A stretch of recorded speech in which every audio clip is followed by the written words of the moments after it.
Bueno, el ejército chileno, entre el año 1818-19, cuando asesinaron a Manuel Rodríguez, hasta el golpe de Estado de Pinochet, ¿no? Realizó 23 masacres a la clase trabajadora. Es un récord en América Latina. No hay otro ejército en América Latina que haya masacrado a su pueblo 23 veces, ¿eh? Y 22 veces lo hizo impunemente. Me despidieron con fervor al salir de mi patria y me entregaron el mensaje que he traído a esta Asamblea Mundial. Estoy seguro que ustedes, representantes de las naciones de la tierra, sabrán comprender mis palabras. Es nuestra confianza en nosotros lo que incrementa nuestra fe en los grandes valores de la humanidad y en la certeza de que esos valores tendrán que prevalecer, no podrán ser destruidos.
Autorizó mínimo 10 millones de dólares. No le preocupen los riesgos que involucre, trabajo de tiempo completo, los mejores hombres que tenemos. ¿Por qué sabemos con tanto detalle? Porque el director de la CIA, el jefe de la CIA, Richard Helms, tomó nota detallada. Y el 75 se desclasificaron. Entonces, todas esas notas, las grabaciones de lo que se habló ahí, fueron escuchadas por todo el mundo. No en Chile, porque en Chile el 75 había golpe de Estado, había dictadura y no había prensa. Ahora hay algo impresionante. Hoy día sabemos por qué pasó el 15 de septiembre. Porque el 14 de septiembre Kissinger y el jefe de la CIA desayunó con alguien muy importante, con un chileno, con Agustín Edwards. Agustín Edwards, que en ese tiempo no solamente era el dueño del diario más influyente del país, El Mercurio, sino que dueño de banco y vicepresidente de la PepsiCola. Y fue en ese momento, según los documentos que tenemos ahora, que él, como informante destacado de la CIA, entregó información de inteligencia sobre quiénes eran los hombres con los que había que organizar el golpe y quiénes podían encabezar el nuevo gobierno con la intervención de Estados Unidos. Hay un tercero que se acerca hacia el Palacio de la Moneda. Están en la parte superior con varios efectivos, 2, 4, 5, con metralletas y fusiles en disparando hacia los techos de los edificios públicos. Detenida y llevada a un recinto policial, de carabineros o militar, o bajo una ley de seguridad interior del Estado, estaba sujeto a premios que pueden ser considerados tortura. Y por lo tanto estamos hablando de cifras masivas. En segundo lugar, el aspecto de la tortura, que es muy grave, es el hecho de que la víctima puede, es decir, convive con el victimario con posterioridad a la tortura. Y ¿cuándo se tomó la decisión de hacer eso? Eso supone una cierta planificación anterior, tiene que ver con planes de, ¿cómo se llama?, de manejo. Eso es un punto que me parece que es fundamental tratar de entender. Hay otro punto que me parece que es notable. El gobierno de la Unidad Popular era un gobierno popular, soberano popular. No ha habido nunca un gobierno soberano popular en Chile como el gobierno de la Unidad Popular de Allende, y la resistencia del pueblo fue bajísima, por no decir nula.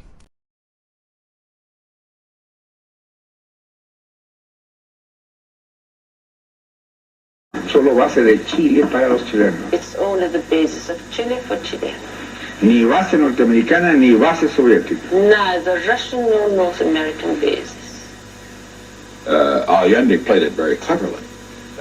He played it as a Chilean would rather than as a Cuban would. The Chileans being, frankly, less volatile than the Cubans, I would say. En Chile no va a poder desembarcar. En Chile no va a intervenir materialmente. Pero busca otros caminos. ¿Cuál es? Alentar a los grupos reaccionarios e incubar a los grupos fascistas, que utilizan la demagogia y movilizan los grupos de menor conciencia social. All of the matters to which you refer have been developed by well-established procedures in the government that have been consistently tightened, approved by the President and briefed to the appropriate committees. This doesn't make them right. I remember months before Allende came to power in 1970, an Italian businessman came to call on me in the Oval Office. And he said, if Allende should win the election in Chile, and then you have Castro in Cuba, what you will in effect have in Latin America is a red sandwich. And eventually it'll all be red. Mercaderes no tienen patria. El mero lugar donde están no constituye un vínculo. Lo que les interesa es donde obtienen sus ganancias. Esta frase no es mía, pertenece a Jefferson.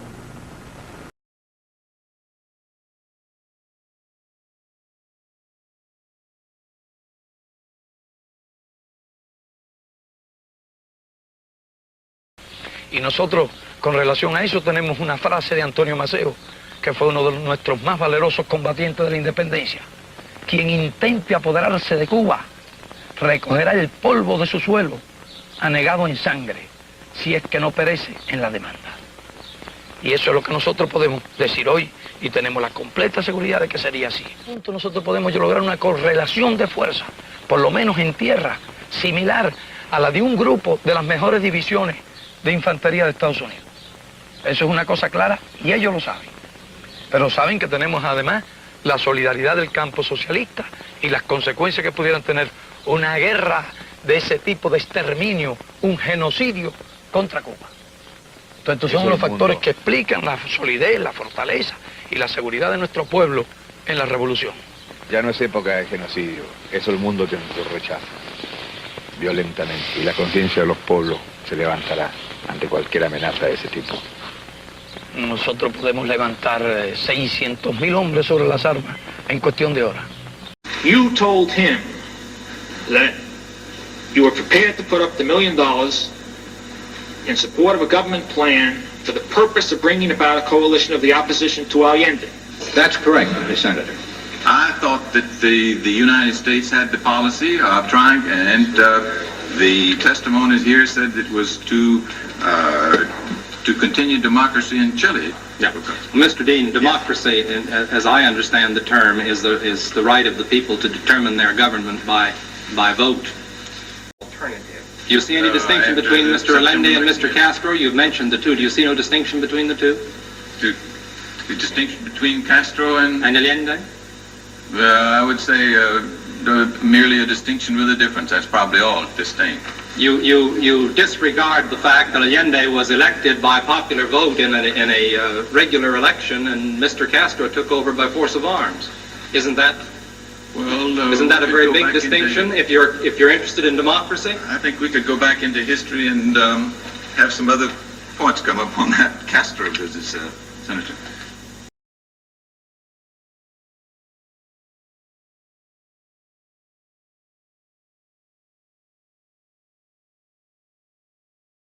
Los pueblos explotados del mundo tienen conciencia de su derecho a la vida y por eso que el enfrentamiento está más allá de nuestra frontera y se hará en sentido universal. Pero América Latina tendrá algún día la voz que le corresponde a un pueblo hasta hoy día sometido para que sea mañana la voz de un continente libre. Chile, of course, is interested in obtaining loans from international organizations where we have a vote. And I indicated that wherever we had a vote, where Chile was involved, that unless there were strong considerations on the other side, that we would vote against them. We not only interfered for the purpose of bringing down that government in an elaborate covert action policy by the CIA, but that we were justified in doing it, if I understood the president correctly, because the Russians do it. And indeed, because the Russians spend more money doing it than we do. Todo el mundo lo entienda claramente. No hemos confiscado las empresas extranjeras de la gran minería del cobre. Eso sí, de acuerdo con disposiciones constitucionales, reparamos una injusticia histórica al deducir de la indemnización las utilidades por ellas percibidas más allá de un 12% anual a partir de 1955.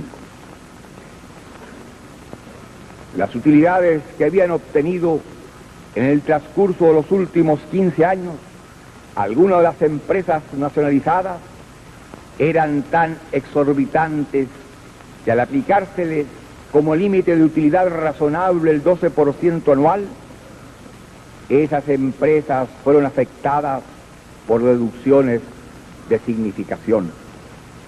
Tal es el caso, por ejemplo, de una filial de la Anaconda Company.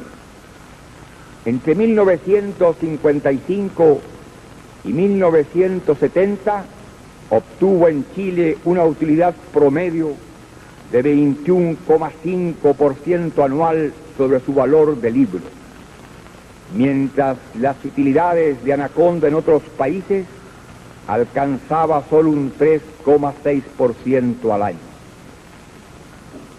Esa es la situación de una filial de Kennecott Copper Corporation, que en el mismo periodo obtuvo en Chile una utilidad promedio de 52,8% anual, llegando en algunos años a utilidades tan increíbles como el 106% en 1967, el 113% en 1968 y más del 205% en 1969. El promedio de las utilidades de Kennecott en otros países alcanzaba en la misma época a menos del 10% anual. Sin embargo, la aplicación de la norma constitucional ha determinado que otras empresas cupríferas no fueran objeto de descuentos por concepto de utilidades excesivas, ya que sus beneficios no excedieron el límite razonable del 12% anual. Cabe destacar que en los años inmediatamente anteriores a la nacionalización, las grandes empresas del cobre habían iniciado planes de expansión, los que en gran medida han fracasado y para los cuales no aportaron recursos propios, no obstante las grandes utilidades que percibían y que financiaron a través de créditos externos. De acuerdo con las disposiciones legales, el Estado chileno ha debido hacerse cargo de esas deudas, las que ascienden a la enorme cifra de más de 727 millones de dólares. Hemos empezado a pagar incluso deudas de una de estas empresas había contratado con Kennecott, su compañía matriz en Estados Unidos. Estas mismas empresas que explotaron el cobre chileno durante muchos decenios, solo en los últimos 42 años retiraron más de 4.000 millones de dólares de utilidades, en circunstancia que su inversión inicial no subió de 30 millones. Un simple y doloroso ejemplo en agudo contraste. En mi país hay 700.000 niños que jamás podrán gozar de la vida en términos normalmente humanos, porque en sus primeros 8 meses de existencia no recibieron la cantidad elemental de proteínas. Esa es la paradoja también del pensamiento moderno, que le teme más a pensar la realidad que a soportarla. Lo increíble es que se los asesinó teniendo un hermano coronel y un hijo en el ejército. Entonces nosotros vemos en los 2 libros de Patricia Verdugo que los militares están tan expuestos como cualquier civil. O sea, la represión no hacía distingos y podías tener parientes, hijos, muchos de los que cayeron, los 72 asesinados registrados por la Caravana de la Muerte, que pueden ser más, pero los 72 que están registrados en los 5 lugares por donde pasó el helicóptero de Arellano con su comitiva descendiendo. Arellano distraía al comandante de la plaza, mientras los 4 que estaban con él en el helicóptero sacaban gente de las cárceles, hacían ejecuciones sumarias, los llevaban hacia afuera del desierto. Y luego los comandantes, cuando volvían a su plaza, se daban cuenta que había habido una masacre que sus subordinados no podían entender. Todo este potencial revolucionario que se alimenta de la alegría, se alimenta del deseo de cambio, también convive con una resignación histórica, que es esta sensación casi inscrita en tu cuerpo de chuta, me van a volver a cagar, van a buscar la manera de que esto no cambie. Este cinismo es un efecto de sociedades exhaustas, resignadas, que se despliegan como negatividades maduras que desembocan en la desesperanza, la conciencia de que todo se ha desenmascarado y pese a ello no se hace nada. El cínico, en su desesperanza, no cree que sus actos puedan hacer una diferencia y perpetúa sistemas que considera imposibles de destruir o cambiar, resignado a la postura de así son las cosas. Por otro lado, el hipócrita todavía mantiene la idea de que hay actos que hay que ocultar porque quiebran los códigos. Por eso que el cínico es tan entretenido, porque no niega el problema. Yo no tendré un término despectivo contra el señor Nixon, mientras el señor Nixon respete al presidente de Chile. Si una vez más van a hacer tabla rasa de la autodeterminación y de la no intervención, se van a encontrar con una respuesta digna de un pueblo y de un gobernante. Yeah. Yes, sir. Have you said anything, Ron, with regard to the ITT in Chile? How did you handle it? The State Department dealt with that today. Oh, they did? Yes, sir. What did they do? Deny it? They denied it, but they were cautious on how they dealt with the Corey statement because they were afraid that might backfire. What did Corey say? Well, Corey said that he had received instructions to do anything short of a Dominican type, alleged to have said that. Corey did? Right. So how'd that get out? He put that out? Well, Anderson received that from some source. Al Haig is sitting with me now. Oh, yeah. It was a report contained in an IT&T thing, but... Well, he was instructed to. Well, but... I hoped it, but he just failed.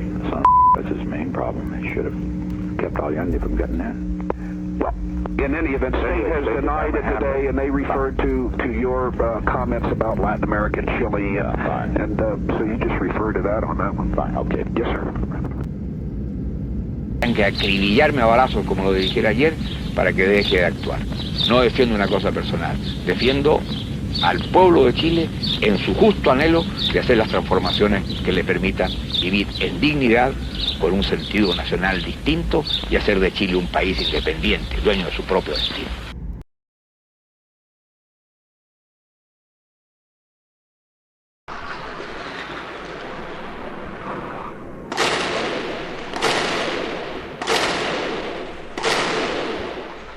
Ahí van.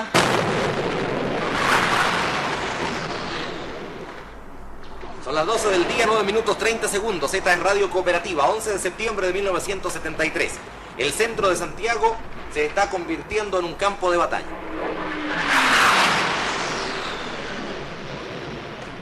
Abandonamos momentáneamente nuestro puesto de observación. Kissinger lui répond « Non, je suis à Washington, je travaille. J'irai peut-être voir un match de football cet après-midi, si j'ai fini. » Nixon « Bien, bien, c'est le début de la saison. C'est mieux qu'à la télévision. Rien d'important de votre côté ?» Kissinger « Non, pas grand-chose. La situation au Chili s'améliore. Et bien entendu, les journaux se lamentent parce qu'un gouvernement pro-communiste a été renversé. » Nixon « Elle est bien bonne. » Kissinger « Au lieu de nous féliciter, sous Eisenhower, on aurait été des héros. » Nixon « Oui, mais n'oubliez pas que nous n'avons rien à voir dans tout ça. » Kissinger « Ce n'est pas nous. Nous avons seulement donné un coup de pouce en rendant les choses possibles. »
Que se observa es absolutamente intranquila y todos, cual más cual menos, estamos nerviosos porque no sabemos qué es lo que pasa. Haciendo señas porque al parecer esto significa de que los tanques que han llegado son aliados. En la noche cuando salga este programa a lo mejor van a parecer imbéciles estas palabras, pero en el momento en que estamos en este lugar en realidad no tenemos una versión exacta de lo que está ocurriendo. September 1974, General Carlos Prats, former Chief of Staff of the Chilean Army, and his wife were blown up by a time bomb in a car in Buenos Aires. In October 1975, Bernardo Leighton, former Vice President of Chile, and his wife were machine gunned on the streets of Rome. Today, Orlando Letelier was blown up by a time bomb in his car on the streets of Washington. When they are dictatorial, I would say they are dictatorial. I would also have to, on the other side, indicate that they are non-communist and that they are not enemies of the United States.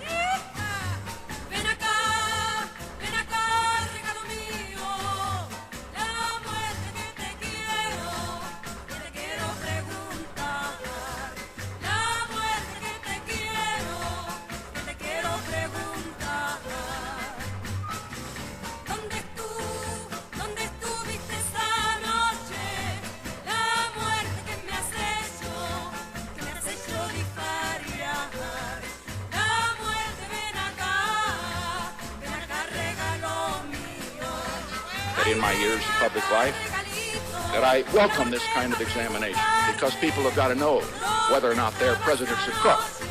Well, I'm not a crook. I've earned everything I've got. President? Yes, sir.